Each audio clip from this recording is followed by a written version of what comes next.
सभी पत्रकार साथियों को मेरा नमस्कार। मैं अपनी बात को रखूं उससे पहले एक 4 पन्नों की बुकलेट है भारत जोड़ो न्याय यात्रा को लेकर मैं अध्यक्ष जी से रिलीज करेंगे।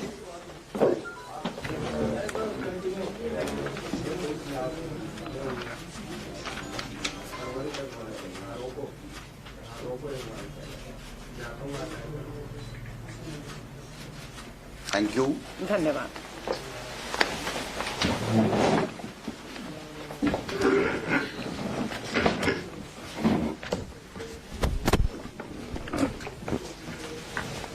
मैं सबसे पहले आप सभी पत्रकार साथियों का धन्यवाद करती हूँ। आप समय निकालकर भारतीय राष्ट्रीय कांग्रेस की इस प्रेस वार्ता जो आज राजस्थान कांग्रेस भवन जयपुर में आयोजित की जा रही है उसमें आप आए, आपका धन्यवाद। मेरे साथ प्रदेश कांग्रेस के अध्यक्ष, महिला कांग्रेस अध्यक्ष और हमारे सम्मानित परिवार के कांग्रेस के सदस्य सभी मंच पर हैं, सबकी तरफ से आपका स्वागत करती हूँ। आज देश के लगभग सभी राज्यों की राजधानी में, ठीक जैसे मैं राजस्थान की राजधानी जयपुर में हूँ, प्रेस वार्ता हो रही है।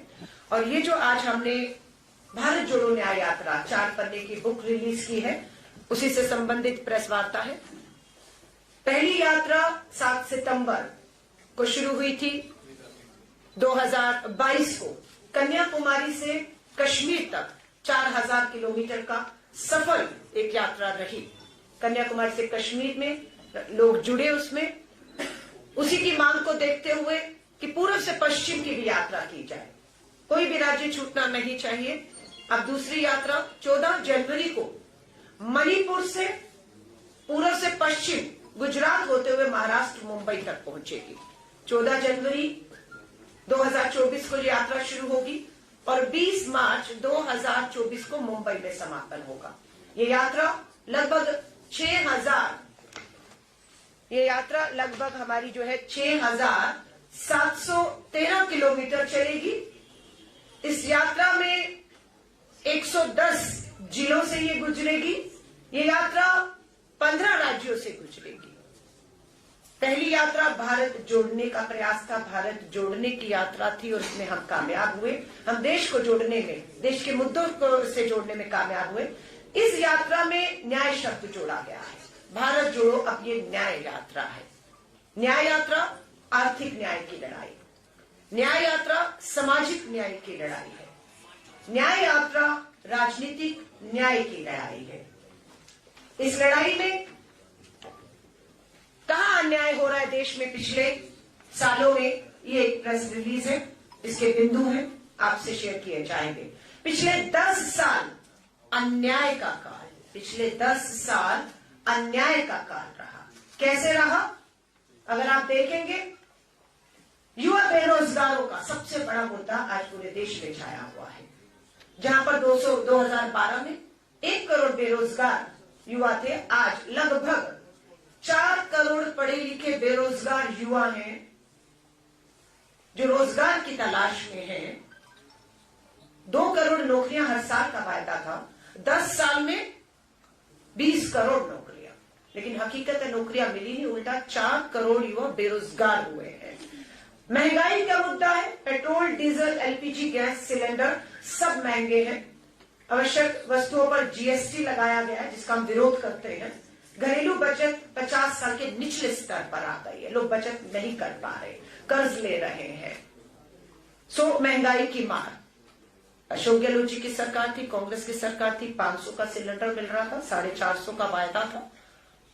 अभी हमने एक उपचुनाव जीता है श्री करणपुर में, अध्यक्ष जी आपकी अध्यक्षता में ये हमने चुनाव, उपचुनाव, और छोटे मोटे मार्जिन से नहीं, 11,000 वोटों से उपचुनाव। और ये आपको मालूम है जिसकी उपचुनाव नहीं है, चुनाव, माफी चाहूंगी, चुनाव है, क्योंकि चुनाव होना था मेन, उसके बाद किसी कारणों से यह रद्द हुआ, दोबारा हुआ, उपचुनाव नहीं था। पर बात यह है कि चुनाव सरकार बनने के बाद हो रहा था और जो उम्मीदवार थे उन्हें मंत्री बना दिया गया था। चुनाव आयोग से हम गुहार लगाते रहे, चुनाव आयोग के कान में जू तक नहीं लेंगे। परिणाम दिया लोगों ने, और होता यह कि जिसकी सरकार बनती है, कोई भी सरकार के बनने के बाद चुनाव सत्ताधारी ही जीतता है। लेकिन ये हमारी जीत है, ये राजस्थान की जीत है, ये करणपुर के लोगों की जीत है। मैं उन्हें धन्यवाद और बधाई देती हूँ। तो ये महंगाई का, खेती और किसानों का मुद्दा। आय 2022 तक दुगनी होनी थी, आज 10 सालों में क्या आय दुगनी हो गई है? एमएसपी पे कानून की मांग थी, क्या कानून बन गया? कमेटी का क्या जिक्र कहीं नहीं है। और यहां तक कि है नेशनल क्राइम रिकॉर्ड ब्यूरो के आंकड़े बताते हैं कि भारत में हर 1 घंटे में 1 किसान अन्नदाता आत्महत्या करने पर मजबूर हो रहा है। कमजोर वर्ग, SC ST के खिलाफ जो भेदभाव बढ़े हैं, हमारी मांग है कि जातीय जनगणना कराई जाए, लेकिन मांग को नहीं माना गया। इंडिया अलायंस और कांग्रेस अपना मैनिफेस्टो और घोषणा पत्र तैयारी की ओर बढ़ रहा है। हमारा यह मानना है कि हमारी सरकार बनते ही इंडिया अलायंस और कांग्रेस की जातीय जनगणना देश में कराई जाएगी और जिसकी जितनी आबादी उसे उसका उतना हक देने का हमारा उनसे वायदा आज भी है। महिलाओं पर अत्याचार, बेटी बचाओ बना दोषी बचाओ। मणिपुर से ये न्याय यात्रा सबको मालूम है, 8 महीने से मणिपुर जल रहा है। डबल इंजन की भाजपा सरकार है। आदिवासी बेटियों को पुलिस सुरक्षा थानों से घसीटकर बाहर लाकर सामूहिक बलात्कार किया जाता है और उस पर जब कुछ भी कार्रवाई नहीं होती तो सुप्रीम कोर्ट फटकार लगाता है केंद्र की सरकार को कि अगर आप कार्रवाई नहीं करेंगे तो मुझे हस्तक्षेप करना पड़ेगा। आगे आ जाते हैं, जब महिलाओं की बात है, न्याय की बात है, दूसरा राज्य आता है आपका उत्तर प्रदेश। प्रधानमंत्री जी का संसदीय क्षेत्र BHU में IIT की छात्रा के साथ 3 लोग सामूहिक बलात्कार करते हैं। वो 3 लोग कोई भाजपा के IIT सेल से जुड़े हुए युवा हैं, जिनकी प्रधानमंत्री जी से लेकर भाजपा के राष्ट्रीय अध्यक्ष और बड़े नेताओं के साथ बड़ी नजदीकियां हैं, तस्वीरें हैं। ये नहीं कह सकते कोई आया फोटो खिंचाकर चला गया। और वहीं पर जब पता लगा कि 2 महीने गिरफ्तारी क्यों नहीं हो पाई, पता लगा कि वो तो मध्य प्रदेश में लाडली योजना का प्रचार प्रसार कर रहे थे, भाजपा के लिए वोट बनाकर उनकी सरकार बना रहे थे और उसके बाद उनकी गिरफ्तारी होती है। लेकिन प्रधानमंत्री जी आपका संसदीय क्षेत्र बेटी बचाओ का नारा दिया और क्या हो रहा है ये देश आपसे अब सवाल करेगा। आ जाइए अगला, गुजरात। बिल्किस बानो 22 साल पहले 21 साल की भारत की बेटी बिल्किस बानो का 11 लोग सामूहिक बलात्कार करते हैं। 15 अगस्त 2022 का दिन याद रखिएगा। लाल किले की प्राचीर से, उसी प्राचीर से जहां से प्रधानमंत्री जी ने बेटी बचाओ का नारा दिया था, 15 अगस्त 2022 को आजादी का अमृत महोत्सव मनाया जा रहा था। और वहीं पर गुजरात में उसी 15 अगस्त 2022 को बिल्किस बानो के 11 सामूहिक बलात्कारी हत्यारे, जिन्होंने 7 सदस्यों किसके परिवार की हत्या की, जिसमें 3 साल की बच्ची शामिल थी, उसको रिहा कर रहे थे। उन्हें रिहा ही नहीं किया। विश्व हिंदू परिषद के दफ्तर में भाजपा के विधायक और सांसदों ने उन्हें लड्डू खिलाए, उनके हार डाले और वो तस्वीरें सबने देखी और उनसे 2022 गुजरात के चुनावों का प्रचार प्रसार भी करवाया गया। धन्यवाद करते हैं सुप्रीम कोर्ट का। सुप्रीम कोर्ट का 1 साल बाद फैसला आता है, बेटी की गुहार लगाने के बाद, याचिकाओं के बाद, कि यह फैसला गलत है। बलात्कारियों को, सामूहिक बलात्कारियों को छोड़ना, उनका इस तरह से उनका स्वागत करना, उन्हें रिहा करना, यह गलत है। और 2 हफ्ते का समय दिया है कि 11 के 11 सामूहिक बलात्कारियों को वापस जेल में ठूसा जाए। और ये भारतीय राष्ट्रीय कांग्रेस के साथ भारतीय राष्ट्रीय महिला कांग्रेस, जिसकी जिम्मेदारी मुझे मेरे कंधों पर अब आई है। पूछ रहे भारत जोड़ो न्याय यात्रा कब तक? भारत जोड़ो न्याय यात्रा न्याय का हक मिल जाने तक। मणिपुर की बात की, उत्तर प्रदेश के BHU की बात की, गुजरात की बात की, हरियाणा ब्रजभूषण शरण आजाद घूम रहा है। किसने FIR करवाई उनके खिलाफ, अपराधियों के खिलाफ? सुप्रीम कोर्ट ने। मैं इसलिए सुप्रीम कोर्ट का धन्यवाद करती हूं कि आज मणिपुर का मामला हो, बिल्किस बानो का मामला हो, हमारी हरियाणा की बेटियों का मामला हो, ब्रजभूषण शरण के खिलाफ FIR करने के आदेश सुप्रीम कोर्ट को दिल्ली पुलिस को देने पड़े और तब FIR हुई, लेकिन गिरफ्तारी अभी तक नहीं हुई। इसलिए न्याय का हक अभी अधूरा है। सो ये न्याय यात्रा जो राहुल गांधी जी के नेतृत्व में शुरू हो रही है, ये इन सभी राज्यों से गुजरेगी और न्याय का हक अभी अधूरा है। इस यात्रा का सिर्फ यही मकसद है कि हम इस न्याय को, अधूरे न्याय को, हक को पूरा पहुंचा सके। हमारे यहां पर MSMEs GST, make in India की विफलता कि किस तरीके से उद्योग धंधे छोटे बर्बाद किए गए, हम इसकी जिक्र करते हैं। प्रेस रिलीज में इसकी पूरी आपके पास जानकारी है। गरीब परिवार, असमानता, पूंजीपतियों की सरकार और सार्वजनिक क्षेत्रों में किस तरीके से लूट मची, किस तरह से देश की सार्वजनिक संपत्तियों को अपने चंद पूंजीपति मित्रों के हाथ में सौंप दिया गया, लूट मची, इस सारा जिक्र यहां पर है। चीन, अग्निवीर और आतंकवाद पर भी हम बात कर रहे हैं। हमारा ये वायदा है 2024 में केंद्र में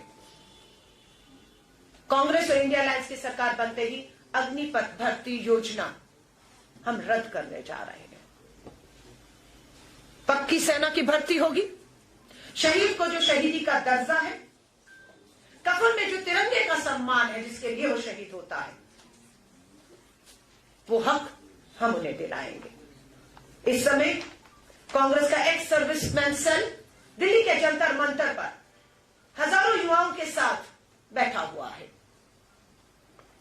बिहार से, चंपारण से 1100 किलोमीटर का सफर पैदल तय करके हमारे वो युवा जवान आए जिन्होंने सेना की भर्ती के लिए इम्तिहान दिया, परीक्षा दी, भर्ती होनी थी, पता लगा आज होगी कल होगी, पता लगा भर्ती नहीं होनी, भर्तियां रद्द कर दी गई और अग्निपथ भर्ती ठेके की योजना, 4 साल की योजना लाकर आए हुए। उम्र निकल गई, कुछ और नहीं करना, जज्बा भारत मां की सेवा का था। आज वो सभी लोग दिल्ली की राजधानी जंतर मंतर पे इस समय बैठे हुए न्याय का हक जो उनका अधूरा है उसकी मांग कर रहे हैं। लोकतंत्र की हत्या की बात कहें, आपने सबने देखा कि किस तरीके से जलते हुए मणिपुर पर चर्चा मांगी, अनेकों मुद्दों पर चर्चा मांगी, पर क्या हुआ? 150 के करीब विपक्ष के सांसदों को आवाज उठाने से रोकने के तहत उन्हें संसद से निलंबित कर दिया गया, उन्हें बाहर कर दिया गया और मनमाने ढंग से, तानाशाही तरीकों से, सत्ता और संख्या के बल पर केंद्र सरकार मनचाहे बिल लाई और एक ध्वनि मत से पास कर दिए। उनमें कानून क्या था? मुख्य चुनाव आयुक्त की नियुक्ति से और सदस्यों की नियुक्ति से मुख्य न्यायाधीश चीफ जस्टिस ऑफ इंडिया को बाहर कर देना। ऐसे बहुत से कानून ये लोग लाए। हमारे ट्रक चालक सड़कों पर थे, हिट एंड रन में 90 लाख ट्रक चालक देश में हैं, 30 लाख ट्रक चालक सड़कों पर आ गए कि हमसे कोई चर्चा नहीं, हमसे कोई बात नहीं, सदन में बहस नहीं। और आपने कृषि कानूनों के तरह ऐसे कानून जो तानाशाही तरीकों से थे पास कर दिए। क्या हुआ? कृषि कानूनों की तरह सरकार घुटनों पर आई और हमारे जितने भी देश में ट्रक चालक हैं उनसे कहा कि कानून बन गया है पर लागू नहीं होगा।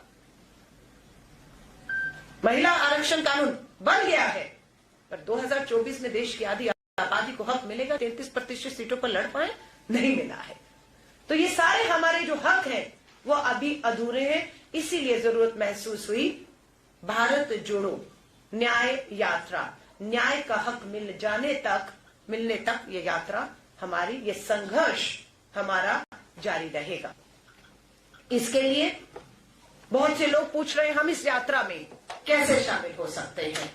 उसके लिए हमने एक मिस कॉल नंबर जो है वो मैं आपके बीच में रख रही हूं। मिस कॉल नंबर है 9891802024। मैं 12 दोहरा रही हूं। भारत जोड़ो न्याय यात्रा से देश का और जिन राज्यों से गुजरनी है, जिन जिलों से जो भी यात्री जुड़ना चाहता है, यात्रा में शामिल होना चाहता है, उनके लिए मिस कॉल नंबर है, सिर्फ एक मिस कॉल करना है। नंबर है 9891802024। और जो भी इस मिस कॉल देगा उन्हें हम यात्रा में शामिल करेंगे और उन्हें न्याय योद्धा, उन सभी को न्याय योद्धा कहा जाएगा। ये यात्रा श्री राहुल गांधी जी के नेतृत्व में हो रही है। ये यात्रा पूरी तरह से गैर राजनीतिक है। इसमें कोई चुनावी कहेंगे भाषण हो, वोट मांगे जाएं, नहीं होगा। सिर्फ जिनके साथ अन्याय हुआ है, कुछ उदाहरण मैंने भी दिए, उनको न्याय दिलाने का वायदे के साथ हर आदमी, हर देश का नागरिक, जवान है, किसान है, आदिवासी है, दलित है, बेरोजगार है, पीड़ित महिलाएं हैं, देश का हर नागरिक इस यात्रा में हिस्सा बन सकता है, अपनी बात को रख सकता है और एक बड़ा मंच उन्हें न्याय योद्धा के तौर पर भारत जोड़ो न्याय यात्रा के तहत हम दे रहे हैं। मैं आप सभी से हाथ जोड़कर निवेदन करूंगी, हमें मालूम है चुनाव की दहलीज पे खड़े हैं। जनवरी है, फरवरी और मार्च में कभी भी चुनावों की आचार संहिता जो है वो लागू हो जाएगी। भारतीय राष्ट्रीय कांग्रेस अपने इंडिया अलायंस के 28 दलों के साथ पूरी मुस्तैदी के साथ इस पे काम कर रहा है। पूरी कोशिश है इस महीने के अंत तक भी भारतीय राष्ट्रीय कांग्रेस की कोशिश है, जहां पर हमारी सीधे टक्कर है भाजपा के साथ, जो हमारे एलाइज के साथ हमारी बातचीत नहीं है, वो नहीं है, लाइक बंगाल, उत्तर प्रदेश, बिहार, तमिलनाडु, ये राज्य हैं जहां पर हमारे सहयोगी इंडिया के जो है उनसे बात है। लेकिन जहां हमारी सीधे है, हम सीधा भाजपा के साथ है। बहुत हम उम्मीद करते हैं कि इस महीने के अंत या पहले हफ्ते तक पहली सूची उम्मीदवारों की आ जाए। हमारी पूरी तैयारी उसमें कमर कस चुके हैं। मैं आप सभी साथियों को कहूंगी, पत्रकार साथियों से, भारत जोड़ो यात्रा हो या भारत जोड़ो न्याय यात्रा हो, मीडिया के लोगों का बहुत बड़ा इसमें चौथे स्तंभ का जो है वो सहयोग रहा। ऐसा नहीं है कि यात्रा आपके माध्यम से लोगों तक पहुंची।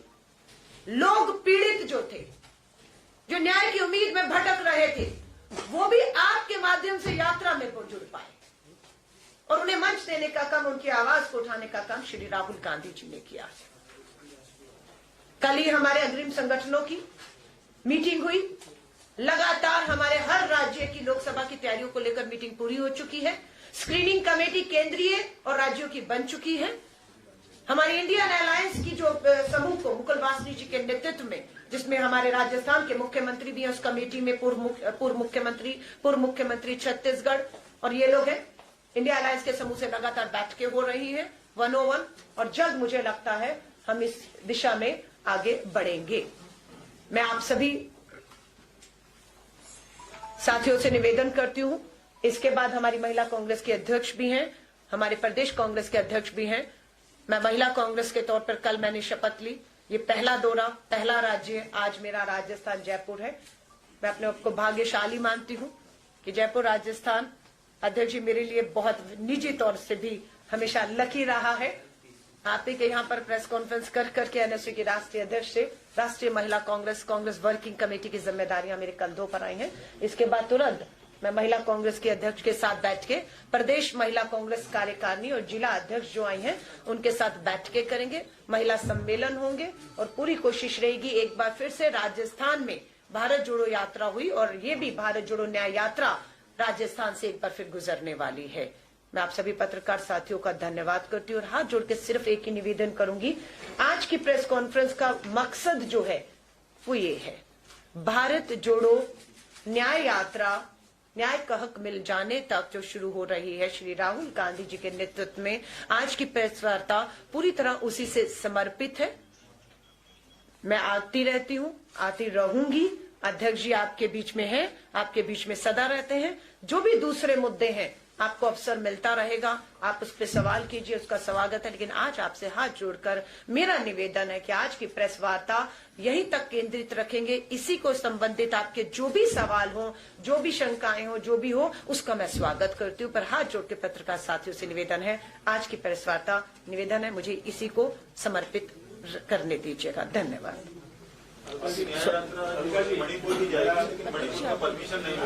बिल्कुल, देखिए यही हम कह रहे हैं, लोकतंत्र की हत्या हो रही है। संसद में सवाल उठाएंगे, आपके माइक बंद किए जाते थे। राहुल गांधी जी और बहुत से सांसदों की सदस्यता रद्द कर दी है ना, उनको जो है उनके पर राहुल गांधी जी के तो आपको मालूम है। अब क्या हो रहा है कि मणिपुर से यात्रा, डबल इंजन की भाजपा की सरकार है, 8 महीने से मणिपुर जल रहा है। भारत के अंदर ही, मणिपुर के अंदर ही दो समुदाय आपस में मारकाट, हिंसा है, लोग मौत के मुंह में जा रहे हैं। लेकिन केंद्र की भाजपा सरकार और प्रधानमंत्री जी समुद्र किनारे कुर्सी लगाकर नववर्ष मना रहे हैं। हम पूछ रहे हैं मणिपुर कब जाएंगे? राहुल गांधी जी पहली बार नहीं जा रहे यात्रा के लिए। आपको मालूम है मणिपुर में राहुल गांधी जी पहले भी दौरा किया, राहत कैंपों में गए, लोगों से मिले, पीड़ा को जाकर हमारी महामहिम राष्ट्रपति जी के सामने रखा और बात की।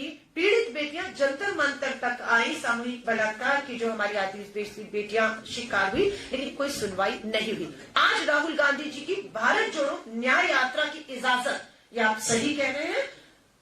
वहां की पुलिस प्रशासन, वहां का राज्यपाल, मुख्यमंत्री, केंद्र के पूरे दबाव में कि किसी तरह भी ये यात्रा मणिपुर से नहीं गुजरने चाहिए और हमारी ये यात्रा किसी कीमत पर भी रुकने नहीं जाएगी।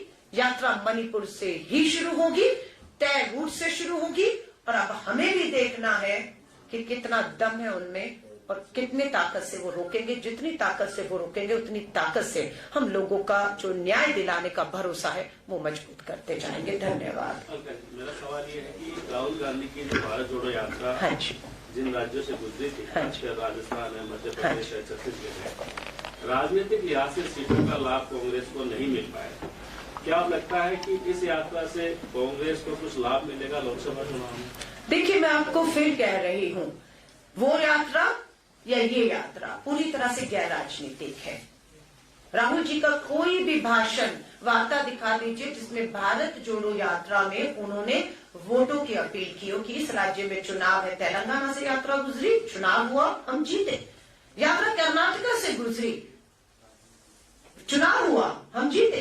लेकिन एक भी सबूत नहीं है, वीडियो नहीं है कि राहुल जी ने यात्रा का राजनीतिक इस्तेमाल कर वोट मांगा। अलग बात है कि देश के प्रधानमंत्री ने पुलवामा के शहीदों का राजनीतिकरण करते हुए 18 साल के मतदाताओं से अपील कर दी थी कि 18 साल का मतदाता 2019 में पुलवामा के शहीदों के नाम पर कमल पर वोट करे, उन्हें वोट करे। और आज किसके नाम पर वोट मांग रहे हैं या मांगा जाए, सबको पता है। सो मेरी ये यात्रा कहना है, यात्रा पूरी तरह से, हाँ, पार्टी संगठन की बात करेंगे, बिल्कुल कार्यकर्ता का मोटिवेशन जो है, यहां पर हम ये कहते हैं, आप कहते हैं चुनाव हारे, राजस्थान भी हम चुनाव नहीं हारे, हमारी भूमिका बदली है। हम सत्ता में थे 5 साल, अब हमारी भूमिका बदलती और हम मजबूत विपक्ष, 70 विधायकों के साथ हम विपक्ष की भूमिका में उसका धर्म निभाएंगे। 500 450 का सिलेंडर, महंगाई, बेरोजगारी, महिला सुरक्षा के मुद्दे पर आए थे ना, कन्हैया लाल के परिवार को उन्हें न्याय दिलाने के लिए आए थे ना। NIA में अमित शाह जी, मामला अभी भी है 1 साल से, चढ़ाइए फांसी पर, हम देखेंगे। सो बात यह है कि यात्रा 70 मैंने आपको कहा, अब आपके लिए लाभ नहीं हुआ। मैं फिर आपसे कहती हूं, 5 राज्यों में चुनाव हुए, कुल वोट लगभग 11 करोड़ पड़े। 11 करोड़ में से 4 करोड़ 90 लाख लोगों ने भारतीय राष्ट्रीय कांग्रेस को चुना और 4 करोड़ 80 लाख लोगों ने भाजपा मोदी जी के नाम पर वोट दिया। सीटों को अलग कर दीजिए तो देखें, लोग, देश, जनता, 10 लाख लोग भारतीय राष्ट्रीय कांग्रेस के साथ बदलाव के लिए खड़े थे। सो मैं ये नहीं कहूंगी हम उन 4 करोड़ 90 लाख लोगों को ये कहते हैं हम हार गए। मैं फिर कह रही हूं, हमने राजस्थान, मध्य प्रदेश, छत्तीसगढ़ के परिणामों को स्वीकार किया है, हार को स्वीकार नहीं किया। हम मैदान में उतरे, हम मैदान में आज भी हैं और हम इस लड़ाई को न्याय मिलने तक, न्याय का हक मिलने तक लड़ेंगे। धन्यवाद। अगला सवाल। मेरी कह रहा था कि आपने कहा कि ये गैर राजनीतिक यात्रा है, बिल्कुल। तो आप लोग राम मंदिर की जो भी चला रहे अभियान या राम मंदिर की पुनर्प्रतिष्ठा और उसको राजनीतिक क्यों कह रहे हैं? वो भी एक तरह से गैर राजनीतिक है, क्योंकि राम का सबके लिए मंदिर है। तो आप लोग जो भी लगा रहे कि वो राजनीतिक दृष्टि से बीजेपी कर रही है, ऐसा आरोप क्यों? फिर अगर गैर राजनीतिक है, नहीं, यात्रा में तो हिंदू, मुस्लिम, सिख, ईसाई, बौद्ध, जैन, दलित, आदिवासी, किसान, गरीब, महिला, बेरोजगार सब जुड़ रहा है ना, सबकी बात हो रही है। लेकिन उसकी तुलना इससे करना, मैं ही कह रही हूं। दूसरी बात, देश के धर्मगुरु शंकराचार्यों ने इसका विरोध किया है, नहीं जा रहे। आप उनके अधर्मी बताएंगे? मैं पूछना चाहती हूँ, वो 22 को पूरी तरह से राम मंदिर अधूरा है निर्माण अभी। मैं आप पत्रकार साथियों से हाथ जोड़कर निवेदन करूंगी, टेक्नोलॉजी आ गई है, ड्रोन आ चुके हैं, इजाजत मिले तो जाकर देखिए ना। पार्लियामेंट अभी भी पार्लियामेंट में आ जाइए, अधूरा है निर्माण अभी।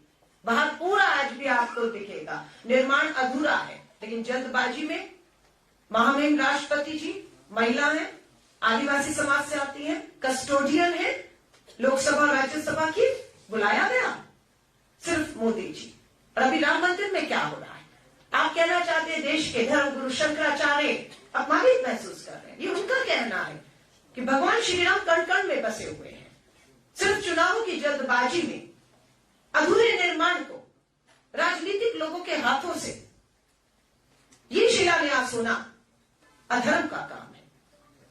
ये काम जो धर्म से जुड़े हुए लोग हैं, हमारे गुरु हमारे शंकराचार्य हैं, ये पूरी तरह से उन्हें करना चाहिए था। और हम सब लोगों को जिसमें राष्ट्रपति जी, प्रधानमंत्री जी, उपराष्ट्रपति जी, हर राजनेता नेता, मुझे लगता वही क्यों हर आम नागरिक क्यों इसे राजनीति के दायरों में देखा जा रहा है कि राष्ट्रपति जा रहे हैं, पार्टी का नेता, मुख्यमंत्री, आमंत्रण दिया गया है, वो तय कर रहे हैं कि कौन आएगा और कौन नहीं जाएगा।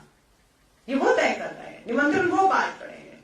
सो अगर मैं और धर्म गुरु शंकराचार्य 22 को ना जाकर 23 को जाएंगे, हम वैष्णो देवी जाते कहते माँ का बुलावा नहीं आ रहा, माँ का बुलावा नहीं आ रहा, तो वो बुलावा कोई विश्व हिंदू परिषद आरएसएस देता है? हम वैष्णो देवी जाते हैं और एक दिन पहुंच जाते हैं, पहुंचने के बाद कहते हैं माँ का बुलावा आया। तो इसलिए भगवान श्री राम का जिस दिन बुलावा आ जाएगा, हर राम भक्त कण कण में जो राम बसे हैं, शंकराचार्य हमारे धर्म गुरु जो अपमानित महसूस कर रहे हैं और राजनीतिकरण हो रहा है, वो कह रहे हैं, हम तो उनके सम्मान में, उनकी बात में जिस दिन बुलावा भगवान श्री राम का आएगा सब दौड़े जाएंगे। लेकिन दुर्भाग्य है 24 का चुनाव सामने मुद्दों पर बात करने के लिए नहीं है।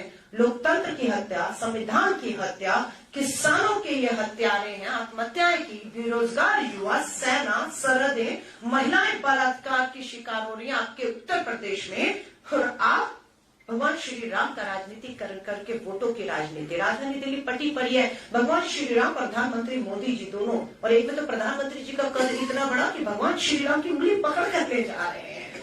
हाँ, तब धर्म, हिंदू धर्म का अपमान नहीं हुआ, तब आपको नहीं लगा, तो मैं माफी चाहूंगी। ये भाजपा का एजेंडा है, हमारे एजेंडे ये है जिसको लेकर हम आए। थाना समाज के 22 तारीख को अयोध्या न जाने के फैसले से इत्तेफाक करती है, और क्या आपका भी 22 तारीख को जाने का कार्यक्रम? देखिए, कांग्रेस अध्यक्ष और हमारा लाइन भारतीय राष्ट्रीय कांग्रेस के शीर्ष नेतृत्व की लाइन से अलग नहीं हो सकती। हम ये मानते हैं कि भारतीय राष्ट्रीय कांग्रेस ने धर्मगुरु शंकराचार्य और जो भी माहौल, अधूरा राम निर्माण, राजनीति के इस्तेमाल, सबको देखकर बहुत सोच समझकर कि मुद्दों पर आइए। भगवान श्री राम भी ये चाहेंगे। शबरी के बेर खाए थे भगवान श्री राम ने झूठे। वो शबरी, वो दलित, वो हमारी बहन आज बलात्कार के जो उसका रूप है आज शिकार हो रहे हैं। हाँ, सो मैं फिर कहूंगी, निजी मेरा क्या कार्यक्रम होगा, निजी आपका क्या, वो हमारी निजी आस्था। आप जाएंगे, आप नहीं जाएंगे। अगर एक चैनल का एक पत्रकार साथी जाए या ना जाए तो उसका पूरा चैनल से क्या मतलब है?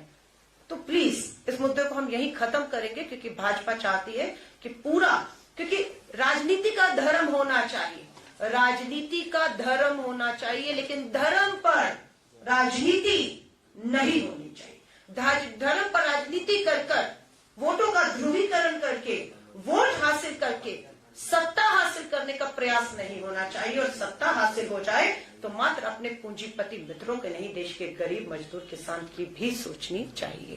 पार्टी के स्टैंड से कई लोग सहमत नहीं, आपके गुजरात के एक्स-पीसीसी चीफ और मौजूदा एमएलए अर्जुन मोढवाडिया ने विरोध किया है। मैं फिर आपसे कह रही हूँ, पार्टी की लाइन पार्टी की लाइन है। पार्टी के अलावा आपकी भी अपनी निजी जिंदगियां हैं, निजी आस्थाएं हैं। एक ही चैनल, एक ही पार्टी में हर धर्म के लोग हैं, हर जाति के लोग हैं, अपनी अपनी आस्थाएं हैं, अपने अपने विश्वास। उसके हिसाब से कोई जाएगा, कोई नहीं जाएगा। उसका सम्मान होना चाहिए, उसका लोकतंत्र में सम्मान होना चाहिए। धन्यवाद।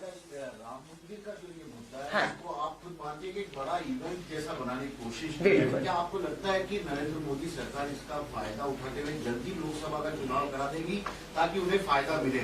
और यदि ऐसा होता है तो आपकी इस न्याय यात्रा क्या उसको चुनाव के वक्त भी जारी रहेगी? या मैं फिर कह रही हूँ, भारत जोड़ो न्याय यात्रा का चुनावों से कोई लेन देन नहीं है। आचार संहिता हो ना हो, क्या होगा? ये यात्रा 14 जनवरी को मणिपुर से शुरू होकर 20 मार्च को मुंबई तक का 6,713 किलोमीटर का सफर तय करेगी। किसी कीमत में चुनाव हो या जहां भाजपा की सरकारें हैं, मणिपुर में रोका जा रहा है, रोका जाएगा, ये यात्रा रुकेगी नहीं। ये न्याय का हक मिलने तक श्री राहुल गांधी जी के नेतृत्व में यात्रा पूरी तरह जारी रहेगी। और जो आपने कहा, ये पूरा मैं नहीं कह रही हूँ, हमारे धर्मगुरु शंकराचार्य कह रहे हैं कि भाजपा भगवान श्री राम के जो निर्माण कार्य अधूरे के बीच में जिस तरह से जल्दबाजी करके चुनावी लाभ के लिए कर रही है, उसके लिए हमारे धर्म गुरु शंकराचार्य इसका विरोध कर रहे हैं। हम उनके सम्मान में खड़े हैं। धन्यवाद। आपको लगता है कि जल्दी लोकसभा के चुनाव हो सकते हैं? मुझे इसके बारे में मालूम नहीं। भाजपा और चुनाव आयोग, बिल्कुल मुझे लगता है चुनाव आयोग निष्पक्ष नहीं है। मुख्य न्यायाधीश की 5 जजों की बेंच का फैसला आता है कि 24 के चुनावों से पहले मुख्य चुनाव आयुक्त और 2 सदस्यों की नियुक्ति अब सरकार नहीं करेगी, एक पैनल करेगा, जिस पैनल में प्रधानमंत्री रहेंगे, नेता विपक्ष रहेंगे और मुख्य न्यायाधीश चीफ जस्टिस ऑफ इंडिया रहेंगे। ये फैसला आया 5 जजेस की बेंच का। लोगों का विश्वास पक्का हुआ कि 24 के चुनाव में चुनाव आयोग और पूरा आयुक्त निष्पक्षता से चुनाव कराएगा, वोट कराएगा और गिनती कराकर सरकारें बनाएगा। लेकिन भाजपा ने सत्ता के दम पर 150 सांसदों को बाहर किया, बिल ले आई और पास भी हो गया कि मुख्य न्यायाधीश को चुनाव आयुक्त और सदस्यों की नियुक्ति से बाहर कर दिया गया है। इंडिया समूह और कांग्रेस का लेटर हमारे कम्युनिकेशन इंचार्ज जयराम रमेश जी ने जारी किया है, पत्रकार साथियों के पास होगा। पिछले 5 महीनों से इंडिया समूह और कांग्रेस के नेता मुख्य चुनाव आयुक्त से समय मांग रहे हैं मिलने का, और मुख्य चुनाव आयुक्त समय नहीं देते हैं मिलने का। कि क्या है लोकतंत्र में कि 28 विपक्षी दल 5 महीने से मिलने का समय मांग रहे हैं? क्या दबाव है मुख्य चुनाव आयुक्त पर कि आप लोकतंत्र के आवाजों को सुनने को तैयार नहीं है? किसका दबाव है? कौन दबाव दे रहा है? किस मकसद से दबाव दे रहा है? लोकतंत्र की हत्या है या नहीं, ये सवाल लोकतंत्र में छोड़कर जा रहे हैं। और हमने ये कह दिया है, हम झुकने वाले नहीं है। चुनाव आयोग को मैं अपना निजी उदाहरण दे रही हूं। संवैधानिक पदों पर जो बैठे ईडी, सीबीआई, आपने देखा बीच चुनाव में प्रदेश अध्यक्ष बीच चुनाव में हमारे नामांकन के फॉर्म उम्मीदवारों को दे रहे थे। ईडीआई पूछताछ की बीच चुनाव में, काम रोका हमारा, प्रभावित हुआ हमारा काम काफी हद तक। लेकिन आज कहां है हमारे अध्यक्ष? आपके बीच में सीना चौड़ा करके बैठे हुए, बिना डरे बैठे हुए। आज कहां है सब? कहां है ईडी, सीबीआई, आईटी? अब चुनाव 24 का आ जाएगा, बीच चुनाव में फिर छत्तीसगढ़ जहां जहां पहुंचना होगा पहुंचेगा। तो मेरा ये कहना है कि ईडी हो, सीबीआई हो, संवैधानिक संस्थाएं, चुनाव आयोग हो, पूरी तरह से कंप्रोमाइज्ड है। और इसी को हम लोकतंत्र की हत्या कह रहे हैं कि लोकतंत्र की दूसरी तरफ की आवाजों को नहीं सुना जा रहा है। इसीलिए न्याय का हक अधूरा है, हम इसको लड़ेंगे। और मैं निजी उदाहरण की जो बात कर रही थी, मैं दिल्ली पुलिस कमिश्नर की बात कर रही हूँ। पार्टी की प्रवक्ता हूं, महिला हूं, मैं अकेली नहीं हूं। हम देश भर में प्रेस वार्ता कर रहे हैं, हम इस सरकार को मुद्दों पर ललकार रहे हैं। मैसेज आता है वीडियो पर, वॉइस मैसेज है, संदेश है व्हाट्सएप पे, फोटो है, व्यक्ति का नंबर है, 1 बार नहीं 2 बार है। दिल्ली पुलिस कमिश्नर को वो नंबर निजी तौर पर मेरे द्वारा पर्सनल व्हाट्सएप SMS करके दिया गया कि हम महिलाएं राजधानी दिल्ली में है, राजनीतिक है और हम पूरे देश में जा रही हैं, हमारे पास कोई सुरक्षा नहीं है। और इस तरह की धमकी आती है कि हम अगर भाजपा,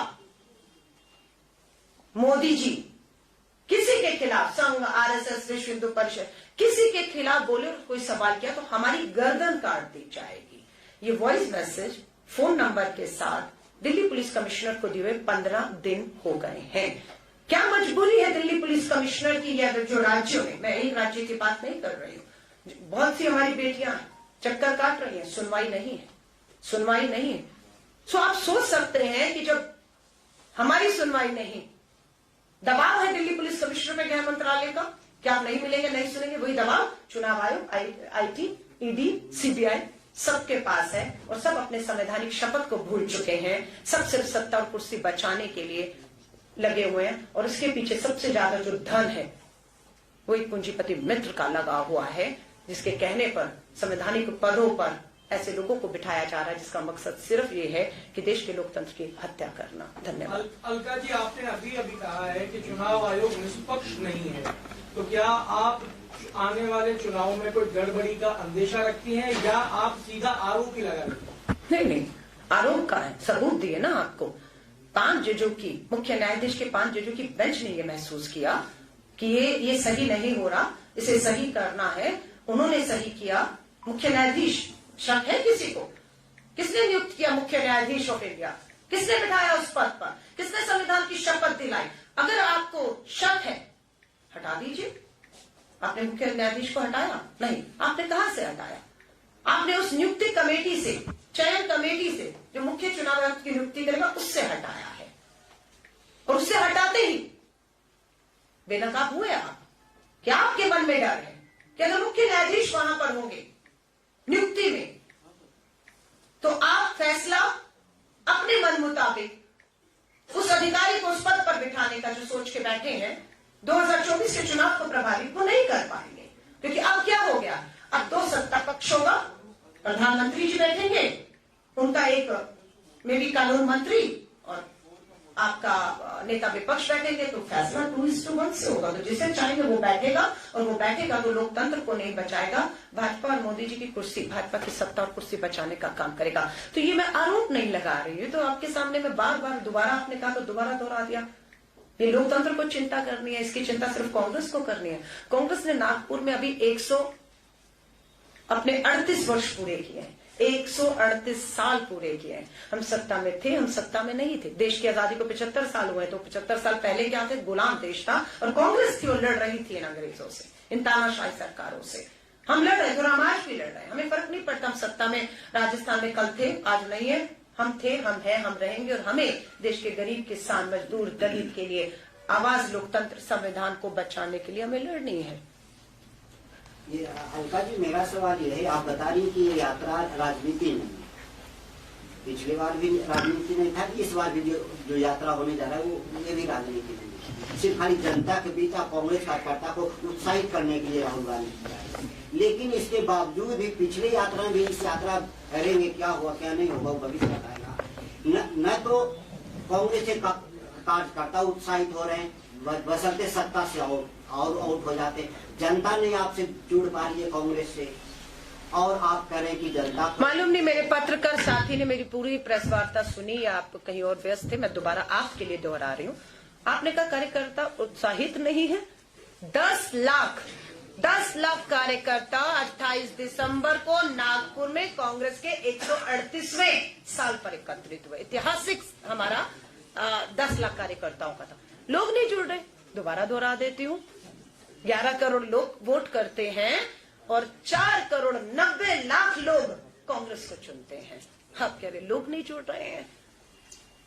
और फिर वही बात आपने कहा, यात्रा में कार्यकर्ता जुड़ेगा। भारत जोड़ो यात्रा में बिल्कुल यात्री थे, यात्री चले कन्याकुमारी से कश्मीर तक। इस यात्रा में कार्यकर्ता नहीं है। इस यात्रा में मिस कॉल नंबर दोहराया है। उस मिस कॉल नंबर को करते ही हमारी यात्रा योद्धा हमसे जुड़ेंगे और वही राहुल गांधी जी के साथ मणिपुर से लेकर अपने अपने राज्यों में जुड़ते चले जाएंगे। यात्रा अगले राज्य में पहुंचेगी, वो अगले राज्य के अगले जो लोग हैं जो इस यात्रा में मिस कॉल देकर या जिस भी हमारी दूसरे तरीकों से जुड़ रहे हैं वो शामिल होते रहेंगे। धन्यवाद। अगला सवाल अध्यक्ष जी से सवाल कर लीजिए और धन्यवाद।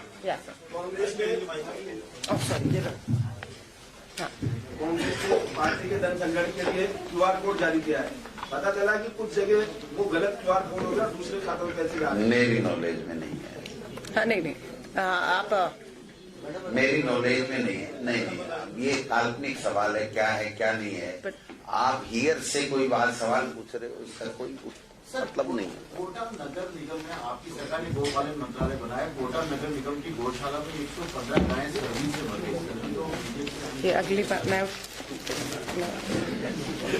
पहले नहीं कर सकते मैं अध्यक्ष जी, कोई बात नहीं, आप कोई बात पहले नहीं मरी थी क्या? हिंगोलिया में नहीं मरी थी क्या? हिंगोलिया में कितनी गायें मरी थी? ये तो गोमाता को केवल वोट के लिए, सत्ता के लिए इस्तेमाल करते हैं। इनका गोमाता की सेवा या गोमाता को बचाना या लोगों के साथ न्याय करना, या मैं समझता हूं इनका कोई वास्ता नहीं है इस चीज में।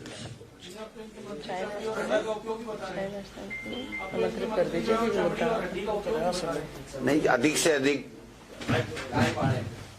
से अधिक बच्चे पैदा करो, ये भी बता रहे हैं।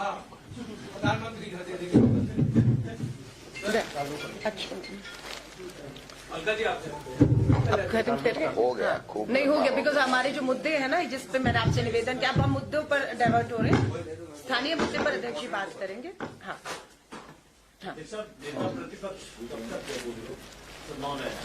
विधानसभा चलेगी तभी तो आवश्यकता पड़ेगी नेता प्रतिपक्ष की। कोई कुश्ती तो करानी नहीं किसी से। नेता प्रतिपक्ष से जब विधानसभा चलेगी तो मिलेगा, उम्मीद करनी चाहिए। आपको जल्दी है, उससे ज्यादा हमको जल्दी है भाई। न्याय यात्रा में आप जस्टिस के लिए जा रहे हैं, जस्टिस जुडिशरी के थ्रू ही आप दिलवाएंगे जितना मैं समझे, या फिर लोगों से जो अप्रोच करेंगे केसेस लेके? क्योंकि अगर आप जस्टिस के लिए जा रहे हैं तो लोगों के केसेस लेके आप डायरेक्ट जुडिशरी के पास जनता को जागरूक करेंगे मेरे भाई, जनता की आवाज बनकर के। इनका सवाल है, आप लीगल एड पूछ रहे क्या एक कंफ्यूज कर रहे हैं। आपके पास में न्याय यात्रा में आता है तो क्या पूरे लीगल एड का काम करेंगे? सर, मैं इसका जवाब मैं नहीं, एक सेकंड, मैं माफी चाहूंगी। आप भारत जोड़ो न्याय यात्रा की बात कर रहे हैं। न्याय का हक मिल जाने तक 33% महिला आरक्षण कानून आ गया, लाभ मिल रहा है, न्याय का हक अधूरा है।